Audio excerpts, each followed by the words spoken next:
What's up, everybody? Welcome to another episode of Chillin with Van Dillen. Today, I'm going to be chatting with co-host of Fox and Friends Weekend, Griff Jenkins. Griff, it's great to talk to you finally, my friend. It's great to be with you. And Bob, my condition for doing this interview was that we would do it as fellow surfers on a surfboard. Yeah. Apparently, you put me in a magnolia tree. So I guess that's going to work just as well. Next one's in the water surfing. Today, it's in the magnolia tree. But Griff, let's talk about where you grew up. You grew up down in the South, so this is not a scene that you're not used to. I grew up in Tennessee, Memphis, Tennessee.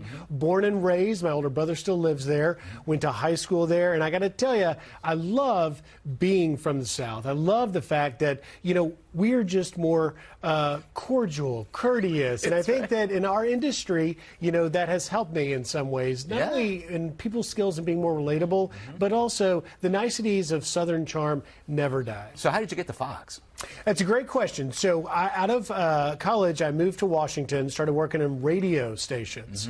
And at the time, Lieutenant Colonel Ollie North had lost a Senate race in the mid-90s, and he got a radio show. They paired me with him to do Common Sense Radio with Oliver North. And that's where I cut my teeth in the radio business. And then fast forward, about 5 years later, he ends up going to Fox. We actually went to MSNBC first, had a show, Equal Time with Paul Begala and Ollie North. That was my first TV job with MSNBC. Then we went to Fox to do a military documentary show called War Stories. Wow, and then you were actually embedded in a war right off the bat. Like, they give you hostile environment training for like 6-8 hours, and then boom, shut you right off. The executive said, here's the deal. We'll get you over there, Colonel, but at the end of the day, you know, we don't have the actual cameraman to sit. We just don't have the resource. We don't have an actual cameraman we could send you with. Right.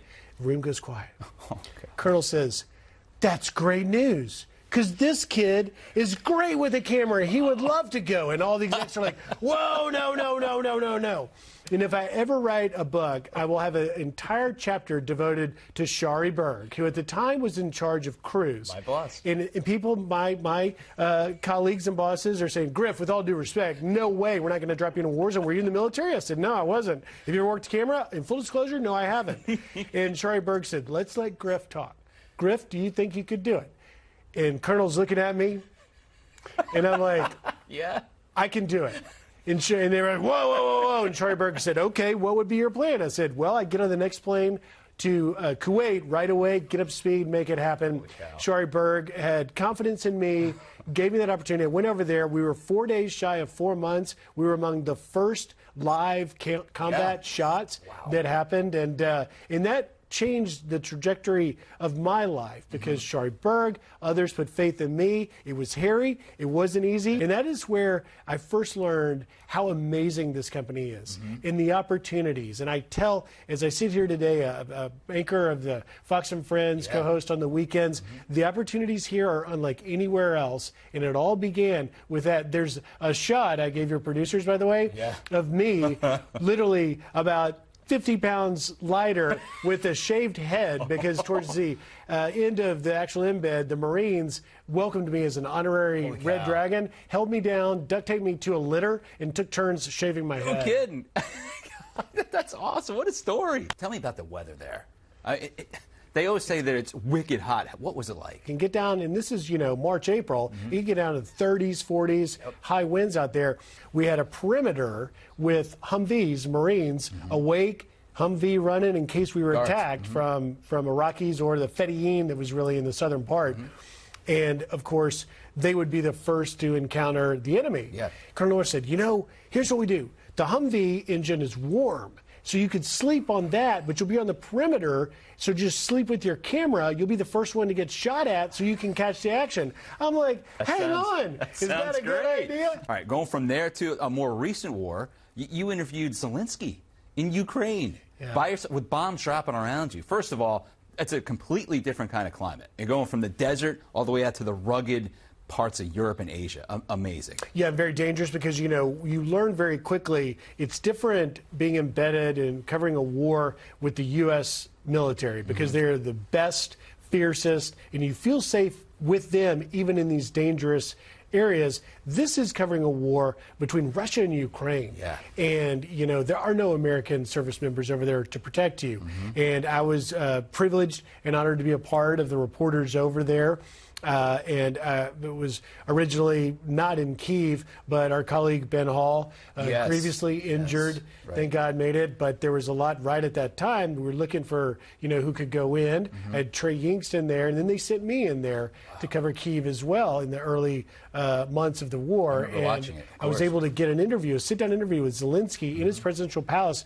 Bob, we go for like 20 minutes, and we hear boom, boom. Russians were dropping bombs blocks away. We had to go in to the safe bunker inside the palace and then came back out to finish the interview. But really quite remarkable to have had that time. That's something else. You tracked down some cocaine hippos. What the hell are cocaine hippos?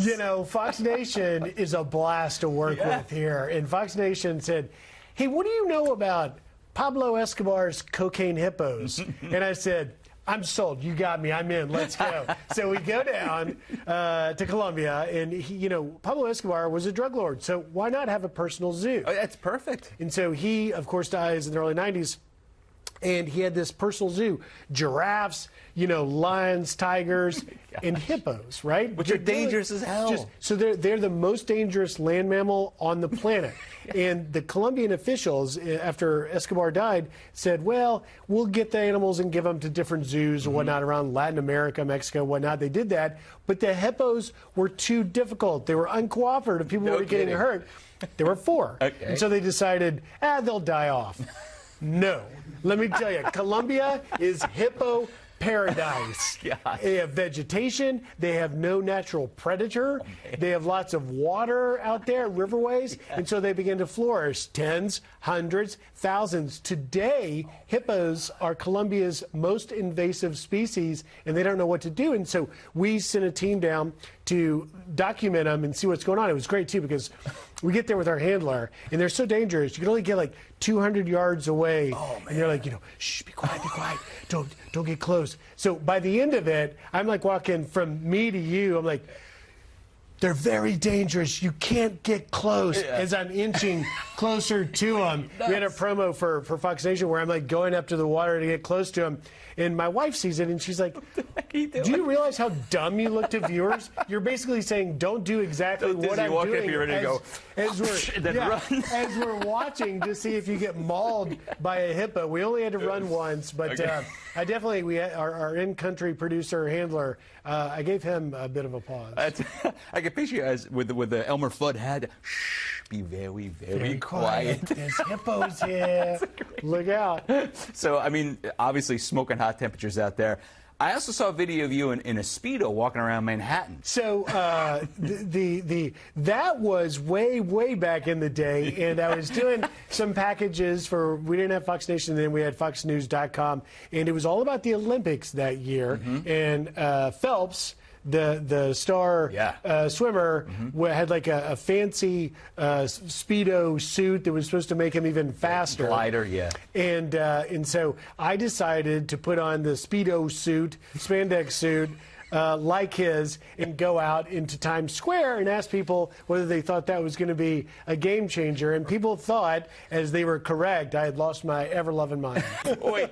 Oh, my God. Yeah, I mean, you get all kinds of answers out there. That would be great. All right, surfing. Talk about that. Where did you learn to surf? Because you grew up in Tennessee. Yeah, a likely outcome for a surfer, and you and I share this passion. And at 55, literally, I started surfing when I was a teenager because my parents, I was an accident of the family. I have an older brother and sister, 10 and 13 years older. All of a sudden, my mom's in her 40s, like, pregnant with what? They're like, a baby. They thought I was twin girls. Surprised them. You got Griffey instead. But they moved to Florida, and all the kids there surfed in West Palm Beach area. And I did a little bit of it. Was no good at it, but I wanted to hang around kids. And then I moved to D.C., and one of my first roommates was a surfer, and he would go to the Outer Banks or Delaware. North Carolina's great surfing. Absolutely. And somewhere along the line, I'm like, okay, damn it, if I'm going to spend all this time doing this, I got to figure out how to do it.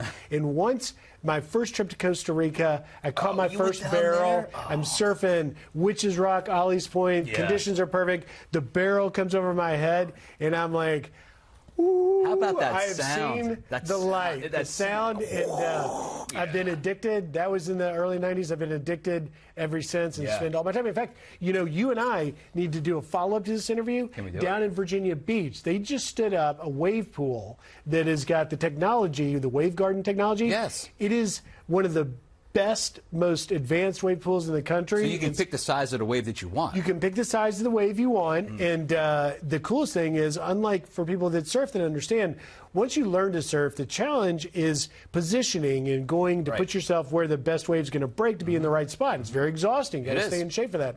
But in a wave pool, it's going to be a perfect wave every time. X marks a spot on the pool. Exactly the same spot. Man, what the hell? We're doing this next time in the water on surfboards. All right, so we got to make a date for that because the water temperature off the Atlantic right now, it's in the 40s. Yeah. I've got the wetsuits, I got 2 of them, but I don't think they're thick enough at this point. No, this is a spring, summer, perhaps endeavor. Maybe the older I September. get, the less I like that really cold water. Me too. I think I like September. All right, let's do it. All right, buddy. It's good to talk to you, my friend. Come on. Yeah, let's do it. Thank you.